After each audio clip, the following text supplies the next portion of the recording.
एकक व दशक. मण्यांच्या माळेतून दशक व एकक शिकूया.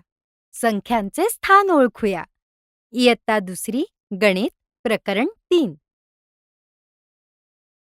दशक माळ म्हणजे काय? दशक माळ.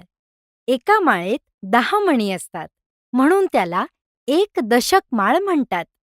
माळ मोकळी केली तर? दशक माळ मोकळी केली तर 10 एकक मणी मिळतात. 10 मणी एकत्र ओवले तर? 10 मणी एकत्र ओवल्यावर एक दशक माळ मिळते. 10 पेक्षा कमी मणी ओवल्यावर दशक माळ मिळत नाही. मण्यांची संख्या ओळखूया. दशक माळा आणि सुटे मणी मोजून एकूण संख्या काढूया. सानिका. 1 दशक मणी बरोबर 10 मणी. मयुरेश. 1 दशक अधिक 8 एकक बरोबर 18 मणी. नीता. 2 दशक अधिक 9 एकक बरोबर 29 मणी. 10च्या गटात मोजूया. मण्यांचे 10-10चे गट करून एकूण संख्या काढता येते. 16 मणी. 10 मण्यांचा एक गट अधिक 6 सुटे मणी बरोबर 16. 20 चमचे.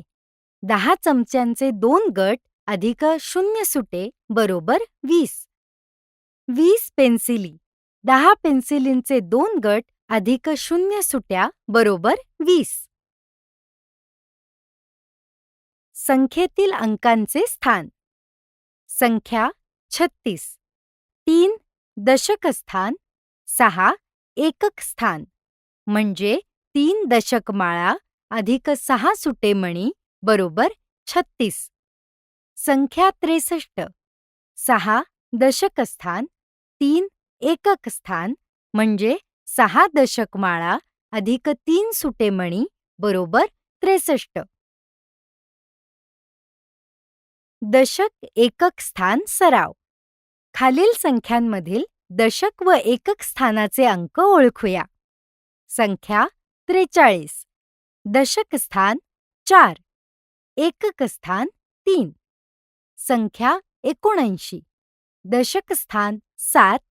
एकक स्थान 9. संख्या 59. दशक स्थान 5. एकक स्थान 9. संख्या 95. दशक स्थान 9. एकक स्थान 5. मित्रमैत्रिणींचे मणी. प्रत्येक मित्रमैत्रिणीकडे किती दशक माळा व किती सुटे मणी आहेत ते पाहूया.